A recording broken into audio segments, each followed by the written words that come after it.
වටහින්ද කොදෙවන් සහ ශ්‍රී ලංකාව අතර තරග සංචාරය එක්දේ තරඟාවලිය මේ වෙනටත් ආරම්භ වී ඇත. එක්දේ තරඟාවලිය පළමු තරගයේ පසුගිය දිනක සබීනා පාක්කීදී පැවැත්වුණා. එම තරගයේදී සුපිරි දස්කම් සමගින් තරගයේ ජයග්‍රහණය තමන් සතු කර ගැනීම ශ්‍රී ලංකා කණ්ඩායම සමත් වුණා.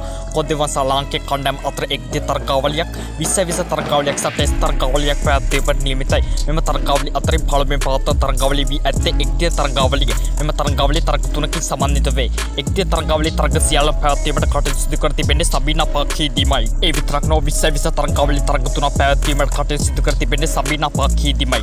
එක්දේ තරඟාවලියේ පළමු තරගයේ සාර්ථකවරින් පවත්වා අවසන් කර තවත් තරග දෙකක් තිබෙනවා. ඉතින් මේ වීඩියෝ එක බලන ඔයාලට එක්දේ තරඟාවලියේ අනෙක් තරග නැරඹීමට හැකි ආකාරය ගැන හෙළි කිරීමට අපි සූදානම්. මේ විශේෂම කාරණය වී ඇත්තේ එක්දේ තරඟාවලියේ සියලුම තරග ශ්‍රී ලංකා වේලාවෙන් අලුයම ආරම්භ වීමයි. කොදෙව්ව සමග ක්‍රීඩා කෙරු පළමු තරගයේම අපිට කණ්ඩායම් තුළ ලොකු වෙනස්කම් කිහිපයක් දැක බලා ගැනීමට හැකි වුණා. කණ්ඩායමේ ආරම්භක පිටිකරණයේද ලොකු වෙනසක් සිදුව තිබෙනවා. වෙනදා පැතුම් නිසංක සමගින් ඉනිම ආරම්භයට පැමිණෙන අනෙක් ආරම්භක පිටිකරව වන්නේ කපිල් මිෂාර. නමුත් මෙම තරඟාවලියේදී ඒ වෙනස් කර තිබෙනවා. දැන් පැතුම් සමගින් ආරම්භක පිටිකරණය හැබවීමට පිටිට පැමිණේ ශ්‍රී ලංකා ක්‍රිකට් තරග රටා තුනේම උපනායකත්වය දන්න කමිදු මෙන්ඩිස් එක පැත්තකින් බලපුවා මේ කණ්ඩායමගත හොඳ තීරණයක් වෙලා තිබෙනවා. මොකද එක්දේ තරගයක පවර් ප්ලේ පන්දුවාරයන් සදා බැට් කිරීමේ ප්‍රධාන කාර්යභාරය හිමිව තිබෙන්නේ ආරම්භක පිටිකරුවන් දෙදෙනාට.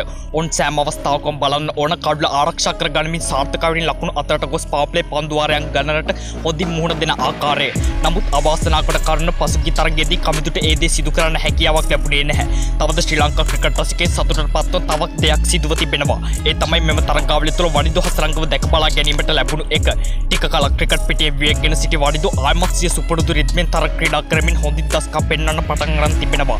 ඔන්න ඉතින් ඔයාලට සිංහ කොදෙව් අතර පැවැත්වීමට නියමිත සියලුම තරඟ තමන් ළඟ තිබෙන දුරකථනය හෝ රූපවාහිනිය නිවසට නැරඹීමට හැකියාව ලැබී තිබෙනවා.